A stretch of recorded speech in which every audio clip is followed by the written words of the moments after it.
ప్రేక్షకులకు గోదావరి పుష్కరోత్సవ శుభాకాంక్షలు. మనం పవిత్రమైనటువంటి గోదావరి పుష్కరోత్సవాల్లో ఉన్నాం. ఏమిటి ఈ గోదావరి, ఏమిటి పుష్కరం, ఏమిటి వీటి యొక్క విధులు ఏమిటి అని తెలుసుకుని మనం ఆచరించినప్పుడు పరిపూర్ణమైనటువంటి ఫలితాన్ని పొందుతాం. కృతయుగంలో సగరుడు అని చెప్పి ఒక చక్రవర్తి ఉండేవాడు. ఆయన అనేక అశ్వమేధ యాగాలు చేశాడు. దేవేంద్రునికి భయం వేసింది, తన పదవికి ఏమన్నా ఎసరు వస్తుందేమో అని చెప్పి ఒక అశ్వమేధ యాగానికి సంబంధించినటువంటి అశ్వాన్ని తీసుకుని వెళ్ళి కపిల మహర్షి తపస్సు చేస్తూ ఉన్నటువంటి చోట పాతాళ లోకంలో దాన్ని కట్టేసి ఉంచాడు. ఆ యాగాశ్వం కోసమని సగరపుత్రులు బయలుదేరారు 60,000 మంది. వాళ్ళు అలా వెళ్ళి దాన్ని వెతుక్కుంటూ చివరికి సముద్రాన్ని కూడా త్రవ్వివేసి పాతాళ లోకంలోకి వెళితే అక్కడ ఆ కపిలుడి దగ్గర అశ్వం కనపడ్డది. అతడే దొంగిలించాడు అనుకుని కపిలుడిని నిందించబోయారు. కపిలుడు కళ్ళు తెరిచి చూసేటప్పటికి వాళ్ళంతా భస్మమైపోయారు. అలా భస్మమైనటువంటి వాళ్ళని సద్గతులు కలిగించటం కోసమని ఆ సగరుని యొక్క మునిమనవడైనటువంటి భగీరథుడు పూనుకుని ఆకాశ గంగ కనుక వాళ్ళ బూడిద మీదుగా ప్రసరిస్తే వాళ్ళకి సద్గతులు కలుగుతాయి కాబట్టి గంగా నదిని భూలోకానికి రప్పించటం కోసమని తపస్సు చేశాడు. గంగానది అంగీకరించింది, కానీ తాను అక్కడి నుంచి దూకితే ఈ భూమి నిలబడలేదు కాబట్టి మధ్యలో ఏదైనా ఆధారం కావాలి అన్నది. అందుకోసమని పరమశివుణ్ణి గురించి తపస్సు చేశాడు. పరమశివుడు గంగని తన జటాజూటంలో ఉంచుకోవటానికి అంగీకరించాడు. ఆ విధంగా శివుని జటాజూటంలో గంగ చేరింది, అంటే శివుని నెత్తిన గంగ చేరింది. పార్వతీదేవి ఆ గంగని చూసి అసూయపడ్డది. ఆ గంగ ఆయనకి పత్నిగానే ఉన్నది. అలా తనకి సవతి అయినటువంటి గంగని చూసి అసూయపడి పార్వతి ఎలాగైనా సరే ఆ గంగని తొలగించాలి అక్కడి నుంచి అని ఆలోచన చేసింది. తన కుమారుడైనటువంటి గణపతికి ఆ బాధ్యతను అప్పగించింది. ఎలాగైనా సరే నీ తండ్రి శిరస్సున్నటువంటి గంగని తొలగించి నాకు సవతి పోరు తగ్గించు అని చెప్పి కోరింది. గణపతి ఆలోచించాడు, ఇది గౌతమ మహర్షి ద్వారానే సానుకూలం అవుతుంది అని చెప్పి ఆలోచించి జయ అనేటటువంటి ఒక శక్తిని వెంట పెట్టుకుని గౌతమ మహర్షి తపస్సు చేసేటటువంటి చోటకు వచ్చాడు. సహ్యాద్రి మీద పడమటి కనుమల్లో బ్రహ్మగిరి అనేటటువంటి చోట గౌతముడు ఆశ్రమాన్ని నెలకొల్పుకుని అక్కడ తపస్సు చేసుకుంటున్నాడు. అది కూర్మావతార కాలం. దశావతారాల్లో కూర్మావతారం ఎత్తినటువంటి కాలం అది. మాంధాత చక్రవర్తిగా ఉన్నటువంటి కాలం. ఆ కాలంలో ఒకప్పుడు 12 ఏండ్ల కరువు ఏర్పడ్డది. ఆ కరువు సమయంలో ఎక్కడా జలాశయాల్లో నీళ్లు లేవు, వృక్షాలన్నీ ఎండిపోయే పరిస్థితి. ఆ పరిస్థితుల్లో గౌతముడు వరుణదేవుణ్ణి గురించి తపస్సు చేసి ఆ వరుణుని అనుగ్రహం వల్ల తన ఆశ్రమం దగ్గర ఒక బావిని సంపాదించగలిగాడు, దాంట్లో ఎప్పుడూ నీళ్లు ఉండేటట్లు. అంతేకాదు ఆ జలములతో తాను విత్తనాలు వేస్తే ఒక రోజులోనే పంటకు వచ్చేటటువంటి అనుగ్రహాన్ని కూడా పొందాడు. అలా ఏ రోజుకు ఆ రోజు విత్తనాలు చల్లటం, ఆ నీళ్ల వల్ల అవి వెంటనే ఆ రోజే పంటకు రావటం, ఆ పంటతో ఆ పరిసరాలు ఉన్నటువంటి మునులందరికీ కూడా ఈయన సమారాధన చేస్తూ అలా కాలక్షేపణ చేస్తున్నాడు గౌతముడు. ఈయన అందరూ మెచ్చుకుంటున్నారు, కొందరు అసూయ కూడా పడుతున్నారు, ఈయనకే ఈ భాగ్యం ఉన్నది అని. ఈ దశలో వినాయకుడు ఒక బ్రాహ్మణుని వేషం వేసుకుని ఈ జయని ఒక వృద్ధ గోవుగా కమ్మని చెప్పి ఆ ఆవుని తీసుకొచ్చి గౌతముని యొక్క ఈ సస్యమునందు వదిలాడు, ఈ పంట పండేటటువంటి చోట. అది ఇక్కడ తింట మొదలుపెట్టింది. గౌతముడు ధ్యానం నుంచి బయటకు వచ్చేటప్పటికి ఈ గోవు సస్యాన్ని తింటోంది. అయ్యో ఈరోజు సమారాధన ఇబ్బందిలో పడుతుందేమో అని చెప్పి ఆ గోవుని తోలుదామని వేదం గోవుని అగ్నియా అన్నది. దాన్ని కొట్టకూడదు, చంపకూడదు, ఎలాగైనా అదిలించి పంపించాలని చెప్పి అక్కడ ఉన్నటువంటి దర్భపుల్ల తీసుకుని అలా దాని మీద హరి అంటూ దాని మీద వదిలాడు. ఇది మాయాగోవు కాబట్టి ఆ గణపతి యొక్క ఆదేశం ప్రకారము ఆ మాయాగోవు పడిపోయింది, చచ్చినట్టుగా పడిపోయింది. దాంతో ఈ బ్రాహ్మణ రూపంలో ఉన్న గణపతి అరుపులు మొదలుపెట్టాడు, గోహత్య గోహత్య, మహాపాతకం జరిగింది, గౌతముడు గోహత్య చేశాడు అని. దాంతో పరిసరాల బ్రాహ్మణులందరూ వచ్చారు, మునులందరూ వచ్చారు. ఇదిగో ఈ గౌతముడు గోహత్య చేశాడు, అతడు మీలో ఉండటానికి అర్హుడు కాదు అన్నారు. అసూయతో ఉన్నటువంటి వాళ్ళు ఈయన పంక్తిబాహ్యుడు, మాకు పనికిరాడు అని చెప్పి వాళ్ళందరూ కూడా ఈయన్ని వెలవేసే పరిస్థితి వస్తే అప్పుడు గౌతముడు ప్రార్థించి చెప్పాడు, అయ్యా ఈ పాతకాన్ని నుంచి బయటపడే ఉపాయం ఏదో మీరే చెప్పండి అని. అప్పుడు ఈ బ్రాహ్మణుడి వేషంలో ఉన్నటువంటి గణపతి అన్నాడు, ఓ గౌతమ మహర్షి, నువ్వు పరమశివుడి నెత్తిన ఉన్నటువంటి గంగని తీసుకొచ్చి ఈ గోవు మీద కనుక పారించేటట్లయితే నీకు ఆ పాపం పోతుంది అని చెప్పి ఉపాయం చెప్పాడు. అంటే తల్లి ఆదేశం ప్రకారం ఆ గంగని తొలగించాలి అని. గౌతముడు కఠోరమైనటువంటి తపస్సు చేశాడు. చేసి ఆ పరమశివుణ్ణి మెప్పించి ఈ విధమైన పరిస్థితి చెప్తే పరమశివుడు తన జటాజూటం నుంచి ఒక జటని పిండాడు. అంతే, ఆ జటని పిండేటప్పటికల్లా అది ఒక మహాప్రవాహం అయింది. ఆ ప్రవాహము గోవు మీద నుంచి పోవటం వల్ల ఆయనకి పరిష్కారం అయింది. ఆ ప్రవాహమే గోదావరి నది అయింది. గౌతముని వల్ల వచ్చింది కాబట్టి దానికి గౌతమి అనేటటువంటి పేరు వచ్చింది. గోవు కోసమని ఏర్పడ్డది కాబట్టి గోదావరి అనేటటువంటి పేరు వచ్చింది. ఆ విధంగా గోదావరి అనేటటువంటిది అసలు పుట్టటం ఆ విధంగా పుట్టింది. సహ్యాద్రి పర్వతం మీద పడమటి కనుమల్లో నాసికా త్ర్యంబకం అనేటటువంటి చోట ఈ గోదావరి నది పుట్టింది. అలా ఈ గోదావరి నది మహారాష్ట్రని, ఛత్తీస్గఢ్ని, తెలంగాణ, ఆంధ్ర, పాండిచ్చేరి ఇలా అనేక రాష్ట్రాలని సస్యశ్యామలం చేస్తూ పునీతం చేస్తూ నదీనాం సాగరోగతి అన్నారు కాబట్టి తన భర్త అయినటువంటి సముద్రుణ్ణి చేరుతూ ఉన్నది. ఒకప్పుడు ముద్గలుడు అని చెప్పి ఒక బ్రాహ్మణోత్తముడు పరమశివుణ్ణి గురించి తపస్సు చేశాడు. తపస్సు చేసి పరమశివుడు సాక్షాత్కరించి నీ కోరిక ఏమిటి అని అంటే, మహానుభావ నీ అష్టతనువుల్లో జలమునందు నన్ను మిళితం చేసుకో అని చెప్పి కోరాడు. అందువల్ల అతన్ని జలములో మిళితం చేసుకున్నాడు. దానివల్ల అతనికి పుష్కరుడు అని పేరు వచ్చింది. అతని అధీనంలో సార్థ త్రికోటి తీర్థాలు ఉంటాయి అని చెప్పి వాటన్నిటికీ అధిపత్యం చేశాడు. అంటే 3,50,00,000 తీర్థాలు ఉన్నాయి, వాటన్నిటికీ ఈ పుష్కరుడు అధిపతి.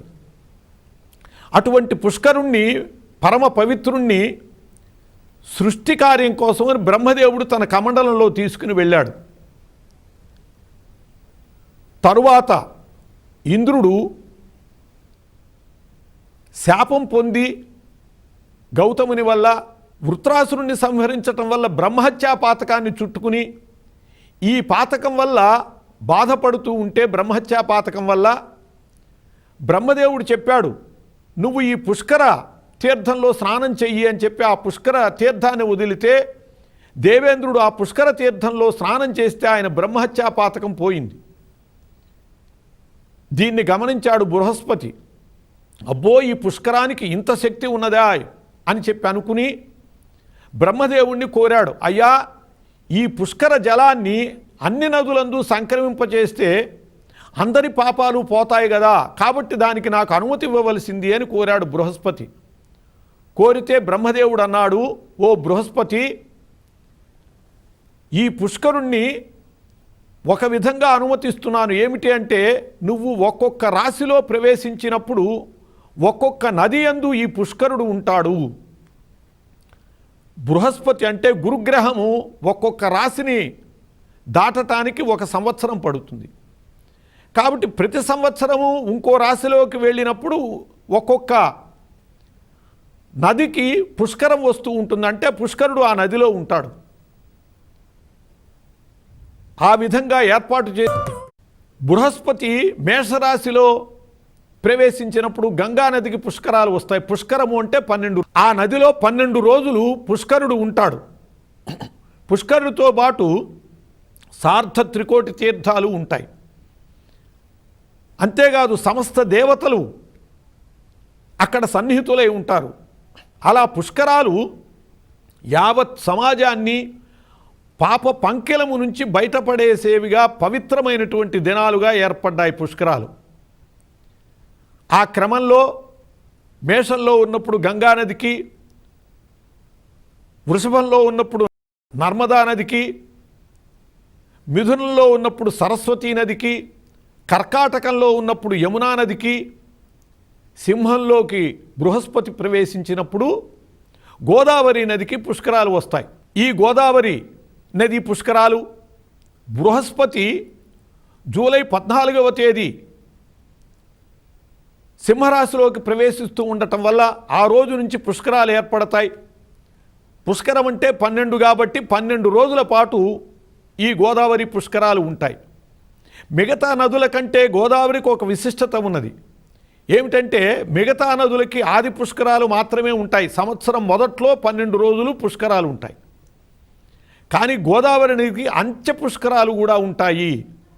అంటే బృహస్పతి సింహము నుంచి కన్యారాశిలోకి వెళ్ళే ముందు 12 రోజులు కూడా గోదావరికి అంత్య పుష్కరాలు కూడా ఉంటాయి. అది గోదావరి యొక్క విశిష్టత. కానీ అంత్య పుష్కరాల కంటే ఆది పుష్కరాలే చాలా శ్రేష్టమైనవి. ఈ 12 రోజులు కొన్ని విధులు నిర్వర్తించేటట్లయితే ఆ గోదావరి పుష్కరాల్ని మనం సార్థకం చేసుకున్న వాళ్ళం అవుతాం. ఈ గోదావరి పుష్కరాల్లో ముఖ్యంగా మనం చేయవలసినటువంటిది స్నానం చేయటం, దానం చేయటం, తీర్థ శ్రాద్ధము పెట్టటం పితృదేవతలకి. ఇవి చాలా ప్రధానమైనటువంటి కర్తవ్యాలుగా చెప్పబడ్డాయి. గోదావరి పుష్కరాలకి ఎంత ప్రత్యేకత విశిష్టత ఉన్నది అంటే ఈ పుష్కర సమయంలో గోదావరిలో స్నానం చేస్తే నర్మదా నది ఒడ్డున తపస్సు చేసినంత ఫలితం. తపస్సు ఎక్కడెక్కడా కంటే నర్మదా నది ఒడ్డున చేస్తే చాలా విశేషం. అట్లాగే కురుక్షేత్రంలో దానం చేసినటువంటి ఫలితం, కాశీలో మరణించినటువంటి ఫలితం, ఇంత ఫలితము గోదావరి పుష్కర స్నానం వల్ల వస్తుంది అని చెప్పబడ్డది. కాబట్టి గోదావరి నదిలో ఈ పుష్కర సమయంలో స్నానం చేయటం చాలా విశేషము. ఈ 12 రోజులు కనుక స్నానం చేసేటట్లయితే వాళ్ళకి 10,000 గోవుల్ని దానం చేసినంత పుణ్యము, 1,00,000 అశ్వమేధ యాగాలు చేసినంత పుణ్యము వస్తుంది అని చెప్పి శాస్త్రంలో చెప్పబడ్డది. 12 రోజులు కాకపోయినా కనీసం ఒక్కరోజైనా స్నానం చేయటం విశేషం. అందులో కూడా సంకల్పం చెప్పుకుని స్నానం చేయటం. సింహగతే దేవగురువు అని చెప్పి దేవగురుడైనటువంటి బృహస్పతి సింహరాశిలో ప్రవేశిస్తుండగా ఫలాని తిథి నక్షత్రాల్లో నేను ఈ స్నానం చేస్తున్నాను అని చెప్పి సంకల్పం చెప్పుకుని స్నానం చేయటము, స్నాన విధి పరిపూర్ణమవుతుంది. ఈ స్నానానికి ఎంత శక్తి ఉన్నది అని అంటే కృతయుగంలోనే చంద్రసేనుడు అని ఒక మహారాజు ఉండేవాడు. అతడు చాలా దుర్మార్గుడు, అన్ని రకాల అక్రమాలే చేసేవాడు. అతడు ఎండ తాపాన్ని భరించలేక తన భార్యలతో కలిసి ఆ సమీపంలో ఉన్నటువంటి నదిలో స్నానం చేశాడు. చచ్చిపోయాక ఇన్ని పాపాలు చేసినా కూడా అతనికి సద్గతి అర్హత వచ్చింది. ఎందుకు వచ్చింది అంటే అతడు భార్యలతో కలిసి స్నానం చేసినటువంటి సమయము గోదావరి పుష్కర సమయం, ఆ నది గోదావరి. అందువల్ల ఒక్క మాట అలా స్నానం చేయటం వల్లనే ఇన్ని పాపాలు పటాపంచలయ్యి అతనికి సద్గతి కలిగింది అని చెప్పి మనకి పురాణాల్లో చెప్పబడ్డది. అంతేకాదు సౌవీర దేశంలో గోవిందుడు అని చెప్పి ఒక భక్తుడు ఉండేవాడు. అతనికి 4 కుమారులు ఉన్నారు. ఆ 4గురిలో చివరివాడు చాలా ధూర్తుడు, అన్ని దురలవాట్లు కలిగినటువంటి వాడు. వాడు అన్ని రకాల దురలవాట్లతో దొంగతనాలు కూడా మొదలుపెట్టి రాజు చేత బహిష్కరింపబడ్డాడు. గ్రామ బహిష్కరణ జరిగింది. ఎక్కడో అడవుల్లో ఉంటూ ఒక దాసీదాన్ని కట్టుకుని దారులు కొట్టడం మొదలుపెట్టాడు. బందిపోటు దొంగలాగా తయారయ్యాడు. ఒకప్పుడు ఇలాగే గోదావరి పుష్కరాలు వచ్చాయి. ఆ పుష్కరాల స్నానం చేసి పవిత్రులయ్యి నలుగురు మనుష్యులు ఆ పరిసరాల్లోంచి వెడుతున్నారు. వాళ్ళని చూశాడు, వాళ్ళని దోచుకుందామని వాళ్ళ మీద పడ్డాడు. వాళ్ళతో బాహాబాహి ముష్టాముష్టి యుద్ధం చేశాడు. చివరికి వీడు చచ్చిపోయాడు. చచ్చిపోతే వీడు సద్గతికి అర్హుడు అని అన్నారు. ఎందుకు అంటే ఈ పవిత్రమైనటువంటి గోదావరి పుష్కర స్నానం చేసి వచ్చినటువంటి వాళ్ళని కౌగిలించుకున్నాడు, స్పృశించాడు, అనేక రకాల వాళ్ళతో మమేకమయ్యాడు. కాబట్టి దానివల్లనే అతనికి పుణ్యగతి ఏర్పడుతుంది అని చెప్పబడ్డది.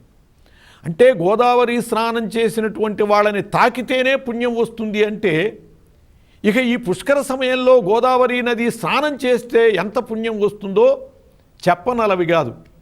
కాబట్టి మొట్టమొదటిది ఈ గోదావరి పుష్కరాల్లో చేయవలసిన కర్తవ్యం స్నానం చేయటం. రెండవది దానం. దశదానా ప్రకీర్తితాః అని గోభూతిల హిరణ్యాజ్య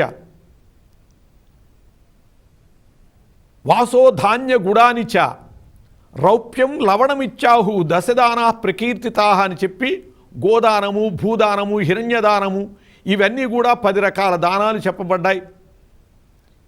ఈ పుష్కర సమయంలో దానాలు చేస్తూ ఉంటే ఒక్కొక్క దానం వల్ల ఒక్కొక్క ఫలితం ఉంటుంది అని చెప్పి శాస్త్రంలో చెప్పబడ్డది. గోదావరి పుష్కర సమయంలో గోదానం కనుక చేసేటట్లయితే వాళ్ళకి అఖండమైనటువంటి భాగ్యం చేకూరుతుంది. అదే పుష్కరాలలో భూదానం చేసేటట్లయితే మహారాజ్య ప్రాప్తి ఏర్పడుతుంది అని చెప్పబడ్డది. బంగారపు పీట మీద గోదావరి మహాత్మ్య గ్రంథాన్ని ఉంచి దాన్ని కనుక దానం చేసేటట్లయితే సమస్త పాపాలు పోతాయని చెప్పబడ్డది.